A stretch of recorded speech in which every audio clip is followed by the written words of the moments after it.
Hey, salutations, c'est Vili. De nouveau, de retour pour un vide-grenier en mai. Ce sera donc là le dernier, la dernière vidéo pour mai. Nous sommes donc donc en mai, hein, le 31. Et il n'y aura qu'un seul vide-grenier. Nous sommes à Tournant-en-Brie, un grand village assez charmant. Voilà, un peu plus loin de chez moi, mais pas non plus.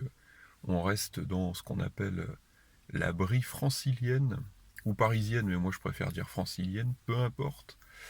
Et donc voilà, je vais vous montrer quelques images autour de celui-ci, de Vide-Grenier. Et on est toujours curieux de savoir ce qu'on peut trouver, ce qu'on va trouver.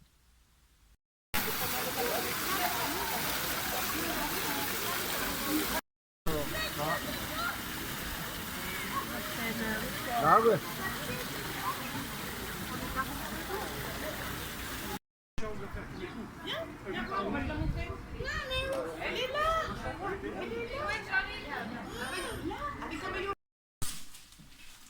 Bon bah, on s'est calmé. Ah, c'était bien sympa tournant.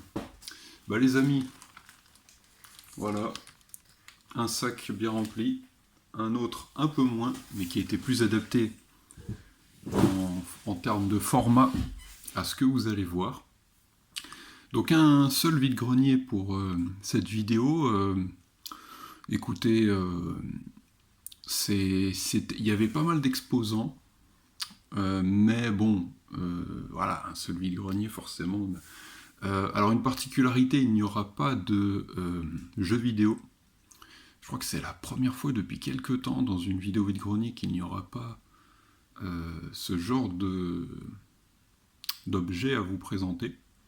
Mais il y a quand même de quoi faire. Alors on va commencer, je ne sais pas par quoi. Euh, bon, allez, peut-être par ce que j'ai en plus grand nombre, histoire de liquider, entre guillemets. Bon, c'est surtout les exposants qui ont liquidé avec moi leur DVD. Vous allez voir ça. Alors, oh là, c'est en vrac, hein. Alors là, ce qui est bien, c'est que je les ai eu vraiment encore moins cher que d'habitude, puisque c'était 50 centimes le DVD, parfois moins. Sauf pour 2 ou 3, je sais plus, que j'ai acheté un stand où c'était 1 euro. Donc au global, on est maximum ouais, à 50 centimes, alors que d'habitude, ça oscille entre 50 centimes et 1 euro. Alors on a Usual Suspects, ça ce sera à découvrir, je sais même pas qui joue là-dedans. Ouais, je sais pas du tout. C'est vraiment, je sais même pas si c'est indiqué, puis je peux confondre avec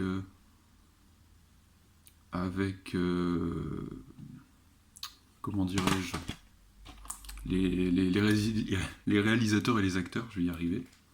Là, bon, plus classique, Le Monde de Nemo. C'est pour le revoir, c'est quand même, je l'avais vu, ne vous inquiétez pas. Là aussi, j'avais vu, c'était une bonne occasion pour moins d'1 euro Star Wars. Donc la trilogie originale, hein, donc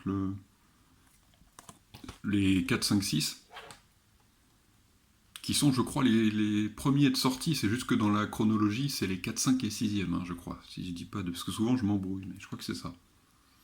Ensuite, on a Pirates des Caraïbes. Pareil, j'ai vu la trilogie déjà, hein, au cinéma. Et puis, on a Le Secret du Coffre Maudit. Je crois que celui-là, c'est le deuxième, et celui-là, le troisième. Et je me souvenais, je crois que j'ai acheté le premier dans ces dernières semaines en vide-grenier. Faudrait que je vérifie. En tout cas, je sais que j'avais pas du tout le reste de la trilogie. Voilà. Ensuite, ah bah là, c'est ceux que j'ai eu à 1 euro, je crois. C'est les seuls que. Ah bah il y en a 4. J'ai retenu 2 ou 3. Bon, comme quoi. Madagascar, que j'ai jamais vu. En tout cas, au cinéma, j'ai dû l'entreapercevoir vraiment à la télé, mais pas plus. Madagascar 2, voilà.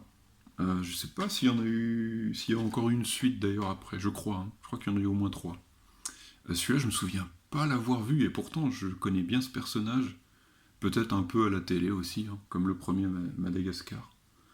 Wally, j'aime bien.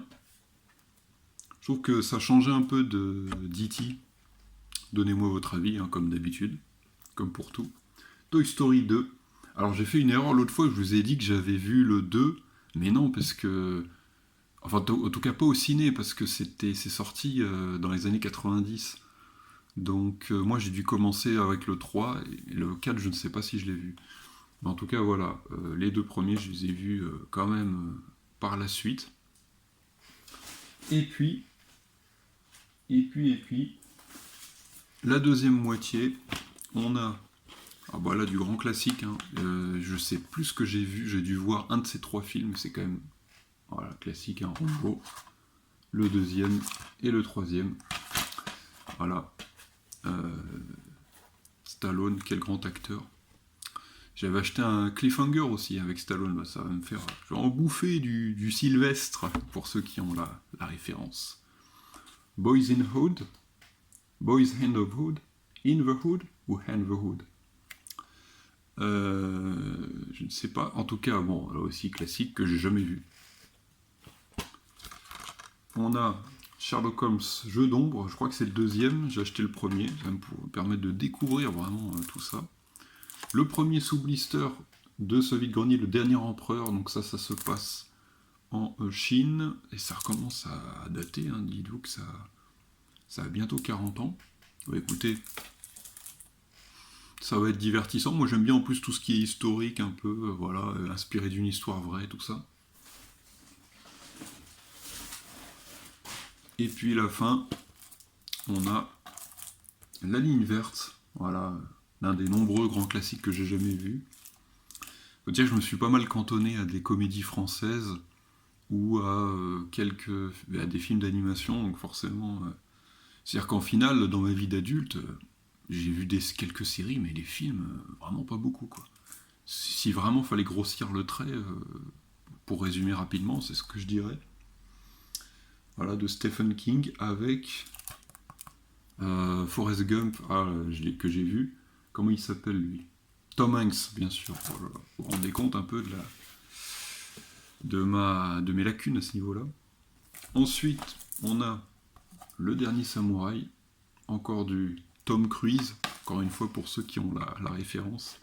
Bon, celle-ci, vous l'aurez pas. Sylvestre, certains l'auront, mais Tom Cruise, c'est une référence à Jean-Claude Godin qui prononçait comme ça. OSS 117, bah, je crois que c'est le premier. Voilà, qui a 20 ans, hein, et que j'ai vu, bien sûr.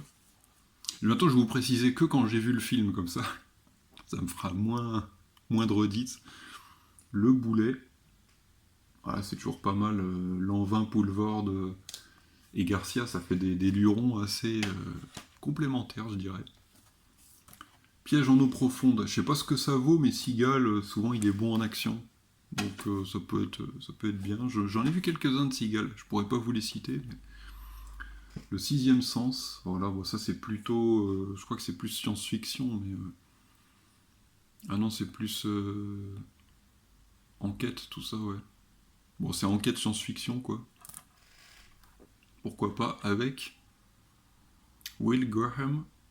Ah non, ça c'est le nom du perso. Mais les acteurs... je les ai pas, pourtant d'en avoir des connus. Bon, apparemment non. Scream. Bon, ça c'est peut-être pour cet automne. Voilà, quand on sera dans l'ambiance horreur. Après, est-ce que ça fait vraiment peur? Je l'ignore. Courtney Cox. Ah bah oui, je crois que c'est elle. Que je ne connais que dans Friends. Oui. Voilà. Ah, ah non, j'ai cru qu'il y a quelqu'un que je connaissais d'autre. Hunger Games, l'embrasement, je crois que c'est le deuxième que j'ai dû voir. J'ai un doute. Mais en tout cas, j'aurai au moins les deux premiers. Je crois qu'il y a eu une autre suite.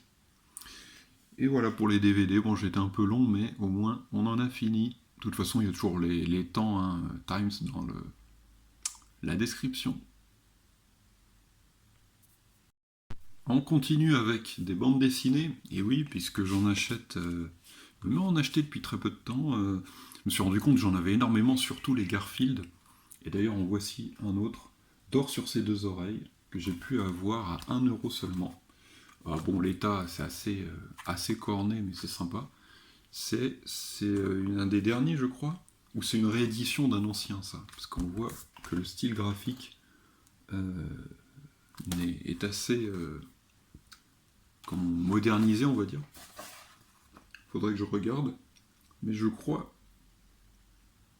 Ah non, c'est plutôt dans les premiers, apparemment. Mais voilà, qui a été refait. C'est ça.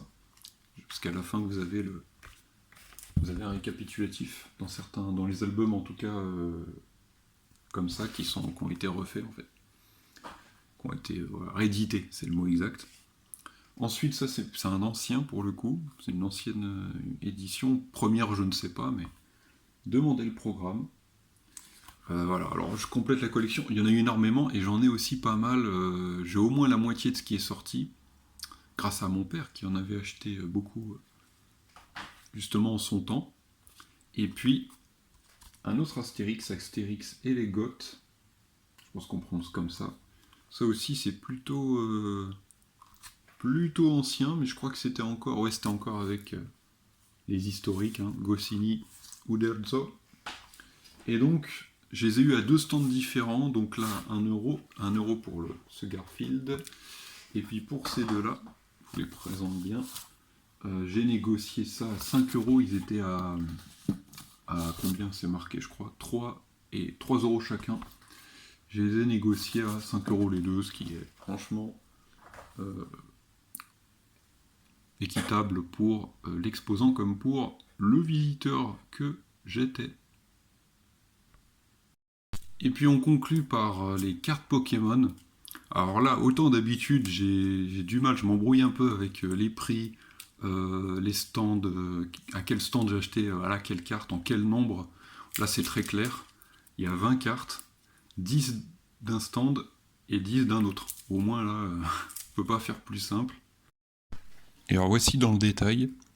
Alors, au premier stand, sachant que c'était deux stands qui étaient collés l'un à l'autre, c'était deux gars qui avaient même trois gars qui vendaient chacun des cartes différentes, même s'il y a surtout du Pokémon, mais des différentes. Par exemple, là, il y a les récentes, c'est même 2026, donc j'ai pris des Pokémon manquants. Hein. Blind Epic, Xerneas, l'état c'est sorti de booster, Emolga, il était temps de l'avoir, hein. Moi qui aime la 5G. Faut en tout cas qui suis quand même bien nostalgique. Tauros, Grenousse, Marisson, Fennec, voilà, je crois que c'est la triplette hein, de la 6G, ouais, ça. Deoxys, Sarmouraï, Mouflair, pareil, il fallait l'avoir, voilà, et ben c'est 10 là pour 1 euro. Alors là, bonne affaire pour le coup.